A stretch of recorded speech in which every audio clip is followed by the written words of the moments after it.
Ladies and gentlemen, boys and girls, welcome back to the channel. Welcome back to the challenge.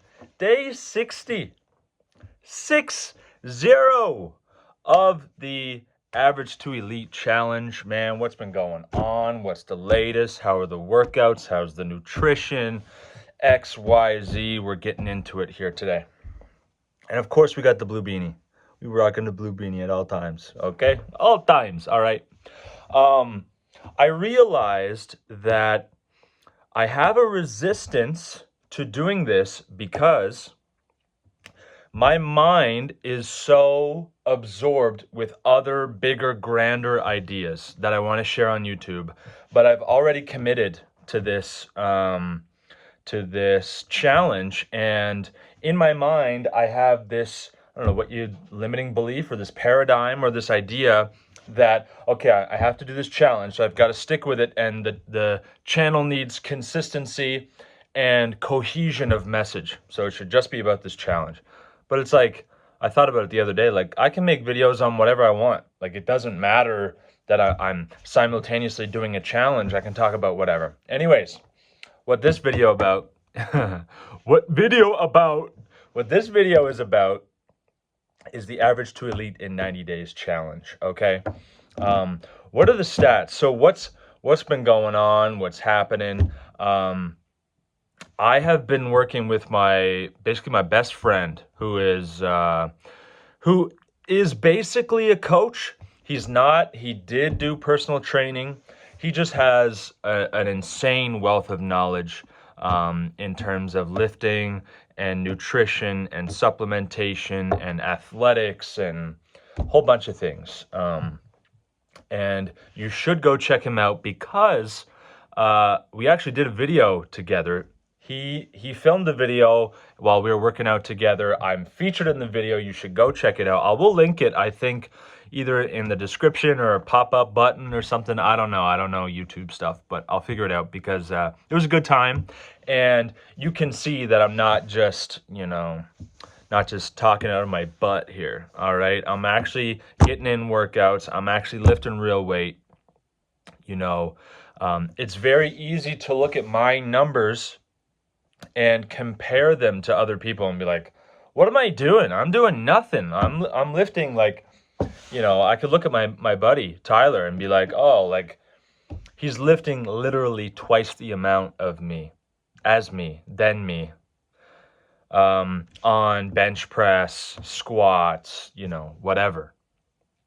And so it's very easy to get discouraged if that's how you view your progress is relative to other people. But that's not how you should, if that's not obvious to you already. I'm sure it is obvious, but we just have a tendency to fall into these thought patterns, likely linked to our amount of social media use. Excuse me, I've understood that the more you use your focus to observe other people, the more that your mind and your brain will start to think about other people in relation to your own progress and goals. So it just kind of makes sense. So we got to unplug a little bit. We got to focus on ourselves. Look internally for the results and the work, not externally, right? But that being said, the lifts are going up steady and steady week over week, and I could not be happier. I think that competent coaching is very key, especially if you're focused on gaining strength and not just muscle. I think with muscle in particular, like it's all about mind-muscle connection, so that you are one with the bicep and you feel all the fibers, and the weight doesn't really matter so much as how you move the weight, how effectively and efficiently, and how much you're feeling that burn. And yes, progressive overload principles still apply in order to get bigger, but hypertrophy is a much different game than strength. And I'm more so focused on the strength. Although the best part, which is like why I don't understand why everyone doesn't do this, is that as a byproduct of building strength, you will get bigger. You will get muscle mass. It's just, you know, math, probably, I think. Um, so not only do you get the aesthetic benefits that you would by training for hypertrophy, but by training for strength, you also get the athletic crossover. If you play any kind of sport, you do any kind of activity, outdoors, indoors, doesn't matter. Um, there is a crossover there. You get stronger in the gym, you get stronger at your sport. And strength is an admirable quality and, of course, beneficial. And if you're like not even conspiracy minded, but if you're just like survivalist minded, if you grew up camping or you spent some time in the military or you're a bit of an outdoorsman or whatever, you start to realize how valuable strength is. And it's not just about looking good, but it's about performing good, having proper function. Um, being able to carry or drag a body if you need to save someone's life or get them help or whatever. That's extremely valuable, even just as a civilian, as a human being. The Greeks all knew this thousands of years ago. Um, I think it was Socrates, maybe Epictetus, I'm not sure. But what a shame it is for man to grow old and never witness the potential of his physical form. They all trained. They all knew the connection between body and mind, and then mind and spirit, and how having all those things aligned, how important that is, and how improvements, they don't necessarily directly translate from one level to the next, as in if you get in better shape physically, it doesn't necessarily mean that you're in a better place mentally. But in other words, like you could be in amazing shape, but your mind and your world could be a mess, and you're just using the gym as a coping mechanism. Um, but that's not very likely. What's more likely is that you put in hard work, you consistently show up without without squeezing and needing the results today, right? That's like a definition of working out, is that you will get some results in that you lift that weight and you feel great, or you get that pump and you look in the mirror and that's immediate gratification. But the real results don't come until you show up continually, consistently, and over time. Time is here, right? And it passes. And now you look back at that time that you were just in, or you were looking ahead towards, and now you look back and you're like, wow, like I'm way bigger. I can lift so much more weight. I feel so much better. I look better. It's just like it's a no-brainer for young men if you are able. And by able, I mean like, you know, you have all your limbs and you don't have some chronic condition that doesn't allow you to increase your heart rate, or else you have a seizure or something. You know what I mean? If you're like, oh, I can't find a way to the gym, or I don't know if I can come up with the money for the membership, or what, like there's virtually no excuses. Like you can find a way. You can literally stop this video right now and just go on the floor, or if you're outside on the ground, and do push-ups. And if you do that every day, or every other day consistently, you will get results. You'll look better, you'll feel better, you'll be stronger, um, you'll perform better. It's just like, it's a no-brainer. So when it comes to elite, it's that consistency, right? I think it's being able to show up consistently, but the trick is that there's naturally chaos in life. Your vehicle after a while runs out of gas. Your fridge after a while runs out of food, right? You have to consume things to fuel these workouts. And so, it can be tricky, but you just have to balance these priorities of like, okay, I know I need gas, so that has to be an item on my list that not just does it fuel my vehicle that gets me to work or to the gym, it fuels my goals, my fitness goals, because it allows me to get to the gym. So when you frame it that way, it's like, oh, this is really important. I got to do this. Um, Same with buying groceries. I would put that off so much. And what happens is the groceries run out slowly, and now you're in slim pickings in terms of what you're going to eat every day. And as we know, it's something like 80-20. Let's say, just to be safe, 70-30. In terms of results, 70% come from nutrition, 30% come from the workouts and the exercise, which is hard to believe. Um, yeah, maybe, I don't know. I feel like that's what legit physiologists and nutritionists would suggest. It feels like maybe closer to 50-50. Even if your diet isn't, is whack, I feel like you can still get results on, just eating McDonald's every day. I don't know. That's just my theory, but um, how important the diet is for not just the macros, right? But the energy and the will and the influence it has on your thoughts to be fueled up and pumped up and excited to go to the gym and get the workouts in, because you know that you're exerting effort and that's going to pay off in the near future. Another thing that I've noticed, 60 days, 2 months into a challenge, I mean, it goes by like that, right? And like I said before, it's so easy to look 6 months, a year, 2 years, 3 years ahead in the future and be like, that's so far away. Like, I can't even imagine. But that will fly by like you have no idea, especially if you're super busy. And I think that's the key, is just keep things moving. If you're comfortable with your workouts and your nutrition, I don't know.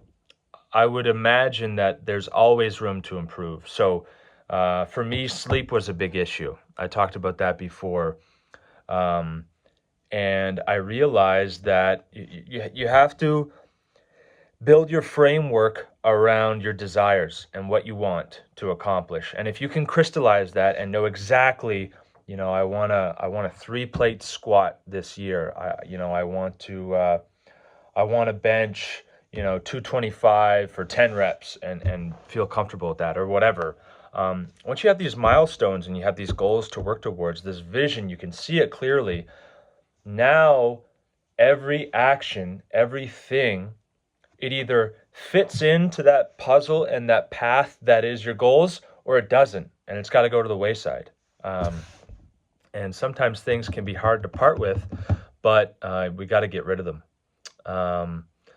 I'm also concurrently, I think that's a word, I think I'm using it right, 24 days into quitting cannabis. So that's exciting. And I think that it's no wonder that things are lining up for me in this respect, in the sleep, the nutrition, and the workouts. The consistency in all three has really improved since quitting that habit. And I just want to be grounded in reality. I just want to be real with myself of, okay, what are my strengths and my talents, but also what are my limitations and my weaknesses? I think with cannabis in particular, it's very easy to get lost in la la land and dreamland, and because cannabis makes everything possible, you know, um, and it's important to know that not everything is possible, because on some level everything is possible, but probable. And what's the likelihood? And is it realistic with balancing all of your other, responsibilities of life and all of that? So this is what I'm excited about right now, because again, this is me. I was thinking about this the other day. It's like, if you're into basketball, let me just take a quick sip here. The hydration, key as well. This mug is probably 450, maybe 500 mils full. and you should have like 3 liters of water a day. So I got to drink, 6 to 8 of these a day. But once you get in the groove, you're like, oh yeah, I got to get my water, get my fresh, clean water, get that in.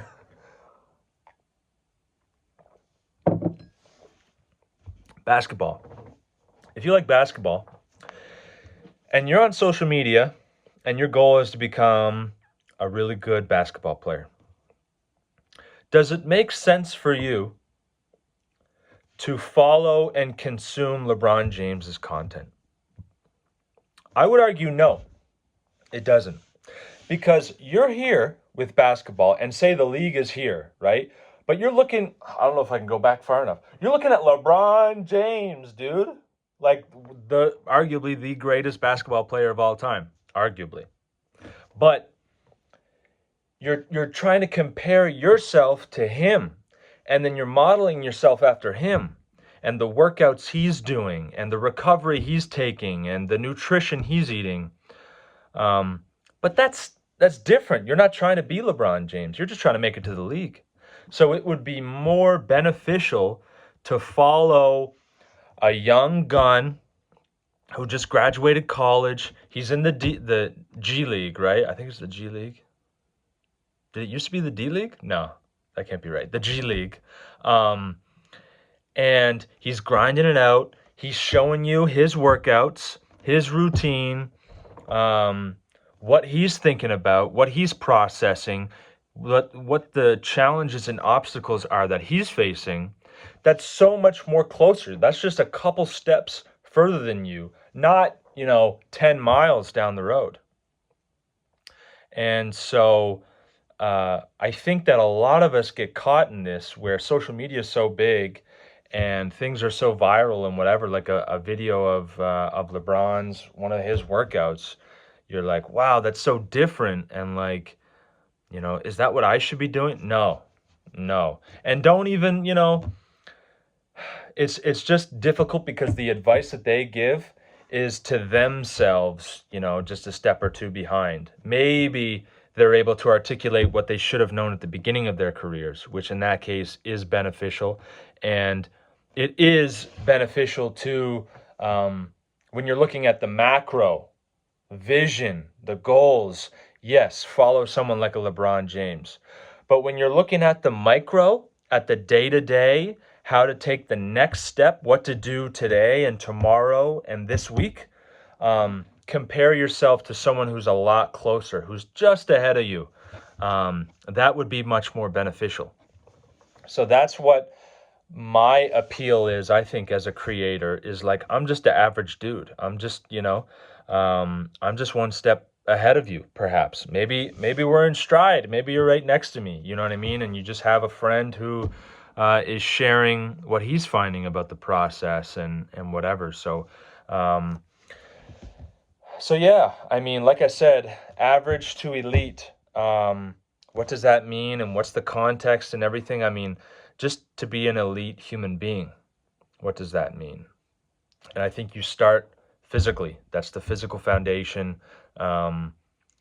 We are encapsulated in these bodies, so it just makes sense to, optimize these things and their function and their form, and then use those same principles to make our mentality elite and hardened and disciplined, and then use those same principles to make the spirit strong and hard and disciplined. So, and I think when you have all three of those things aligned, success and love and joy and happiness, all those things, I believe, and fulfillment and meaning, all of those things are inevitable because you've built a person and a being who is able to withstand all those challenges, physical, mental, spiritual.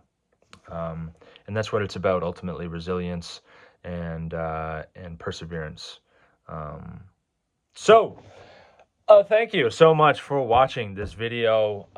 If you liked it, hit that like button. Just smash that like button, dude. All right? If you got something to say, let me know. You got a question to ask, put it down below. Please, I beg you. And last but not least, if you enjoy these videos and you want to see some more, please subscribe. Really appreciate it. And I will see you in the next one. Much love. Mwah.